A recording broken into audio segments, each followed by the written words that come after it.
안녕하세요, 채무자입니다. 이번 영상에서는 서울회생법원을 통해 실제로 진행했었던 저의 개인회생 사건을 토대로 해서 개인회생 신청부터 인가까지 그 사이에 있는 주요 과정들을 시간 순서로 풀어가면서 짧고 간단하게 설명드리는 시간을 가져볼까 합니다.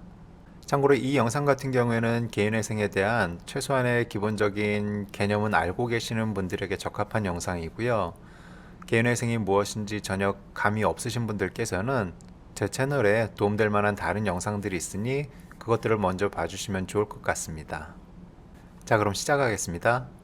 저 같은 경우는 개인회생 서류를 준비하는데 2주가 넘게 걸렸습니다. 근로소득자가 아닌 영업소득자로 신청을 했었기 때문에 서류 준비하는데 굉장히 시간이 좀 많이 걸린 편이었어요.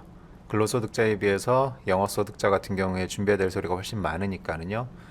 그래서 2주가 조금 넘게 걸렸었고, 제가 모든 서류 잘 준비해서 개인회생 사무실에 전달을 했고, 그 사무실에서 제 서류 검토하고 일부 서류, 추가적인 서류 작성, 이를테면 뭐 채권자 목록이라든가 변제 계획안이라든가 이런 거 작성하는데 한 4, 5일 정도 소요했던 것 같아요. 그래서 최종적으로 법원에 신청이 들어가고, 법원 신청하면서 동시에 금지명령 신청도 같이 들어갔습니다. 그러고 난 다음에 4일 정도 있다가 금지명령 결정문을 제가 받게 되었습니다. 사실 개인회생 사건을 신청을 하던 순간에 나왔던 그 사건 번호만 가지고도 모든 금융사들이 추심은 중단해 줬었거든요. 그리고 저는 이전에 뭐 압류나 이런 것도 없었기 때문에, 그래서 사실 이제 금지명령의 효과를 뭐 체감하진 못했습니다. 모든 추심이 그 이전에 중단이 되었기 때문에. 하지만 그래도 내 사건이 순조롭게 진행되고 있다라는 어떤 심리적 안도감을 이때 제가 좀 느낄 수가 있었어요. 그리고 나서 한참을 기다렸습니다. 그러고 난 다음에 신청하고 약 한 2주 정도 지난 시점에 법원 개인회생위원으로부터 보정 권고라는 것을 받게 되었습니다. 참고로 이 보정 권고에는 한 대여섯 가지 정도 항목에 추가적인 어떤 서류 제출 요구와 그 다음에 대출 사용 내역을 제출하라는 그런 요구들을 받았었고요. 이 보정 권고에 대한 이제 대응을 해야 되잖아요. 그거 역시도 저는 굉장히 좀 빠르게 그리고 성실히 준비를 했습니다.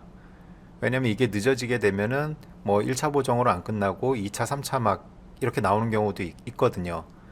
그래서 실제로 어떤 사람들 같은 경우에 보면은 이 보정만도 막 네다섯 번, 대여섯 번씩을 하는 사람들이 있더라고요. 근데 저는 이제 그런 일이 없게 하려고 애초에 서류, 법원에 신청하는 서류 당시에도 굉장히 준비를 잘 했었고, 그 다음에 보정 권고에 대해서도 대응을 잘 했습니다. 그래서 저 같은 경우에는 보정 권고가 딱 한 번이 나왔었고, 그 이후로 다른 보정은 없었습니다. 그러고 나서 시간이 어느 정도 또 지나서 법원의 개시 결정이라는 걸 받게 되었습니다. 이 법원의 개시 결정을 받게 되면 사실상 개인회생을 신청했던 채무자 입장에서는 더 이상 뭐 할 게 없는 거예요. 그리고 그 개인회생 사건이 매우 순조롭게 잘 진행되었다라는 걸 의미합니다. 물론 개개인에 따라서 변제율의 차이는 있을 수가 있겠지만은 최소한 기각은 안 나고 사건이 진행이 된 거거든요. 저 같은 경우에는 보정 권고도 사실 이제 대응을 잘했었고 처음부터도 서류를 좀 비교적 잘했었기 때문에 처음에 제가 제출했었던 변제 계획안이 그대로 법원에서 받아들여졌습니다. 그렇기 때문에 변제율이 올라가거나 이런 거 없었고 최초에 제가 제시했었던 약속했었던 10%대의 변제율을 저는 받았습니다. 그리고 사실 이 법원의 개시 결정이 나오기 이전에 저는 곧 보정 권고에 대한 대응을 하고 나서 어느 정도 시간이 지난 다음에 이제 곧 나는 개시 결정이 나겠구나라는 것을 사실 알고는 있었어요. 대부분의 채무자 여러분들이 저와 동일하게 아마 개인회생 사건 신청 이후로는 본인들의 스마트폰에다가 법원 어플을 깔아서 하루에도 수십 수백 번을 아마 쳐다보게 될 거거든요. 아시는 바와 같이 거기에 이제 거의 대부분의 과정들이 진행 상황들이 거기에 다 나타나게 되는데, 사실 이 개인회생 개시 결정이라는 거를 하기 이전에 여러분의 회생위원들은 최종적으로 업무 수행 결과 보고서라는 걸 작성을 해서 판사에게 올리게 됩니다. 그런데 그 업무 수행 결과 보고서라는 게 여러분의 법원 어플에는 나타나질 않아요. 하지만 그거 같은 경우에는 PC상에서 전자소송 메뉴 사이트 들어가게 되면은 그 서류 내용을 볼 수는 없지만은 최소한 개인회생위원이 업무 수행 결과 보고서를 작성해서 판사에게 결재로 올렸다라는 건 확인이 되거든요.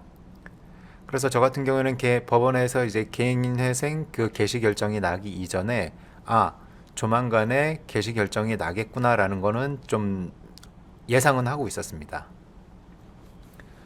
그래서 이제 개시 결정이 났고 제가 변제 계획안에 약속했던 그 날짜에 변제금을 내기 시작했어요. 개시 결정 이후에. 그렇게 한 2번 정도 낸 다음에 채권자 집회를 나가게 됐습니다. 그게 법원에서 제가 이제 개인회생 신청을 하고 약 한 12주 정도 되었을 때였어요. 그래서 태어나서 처음으로 재판정회를 들어가게 되었습니다. 소요 시간은 30분이 채 안 걸렸던 것 같고요. 이 채권자 집회에 대한 거는 제가 또 다른 영상으로 따로 다루기는 할 거예요. 그래서 뭐 채권자 집회도 무사히 잘 마쳤고, 그러고 나서 며칠 뒤에 저는 최종적으로 법원의 인가 결정을 받았습니다. 그게 이제 신청 후 13주차 정도 되는 건데, 실제로는 채권 집회 끝나고 딱 4일 정도 있다가 인가 결정문을 제가 받았었습니다.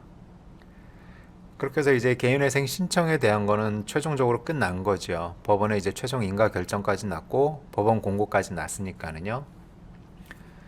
그래서 이제 신청에 관한 어떤 그 사건 종결은 된 거고, 그렇다고 해서 이제 개인회생이 끝난 건 아니잖아요.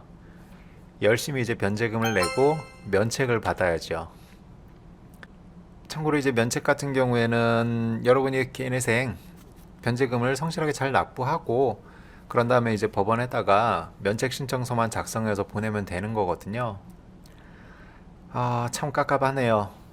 왜냐면 아직도 그 시기에 제가 도달하려면은 이렇게나 시간이 많이 남아 있습니다.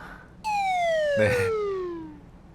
예, 저 시간 동안 열심히 달달이 빠짐없이 변제금을 잘 내면은 그런 다음에 면책 신청을 하게 되면은 저는 이제 개인회생을 졸업하게 되는 거죠. 앞으로 1000일이 조금 안 남아 있는데요.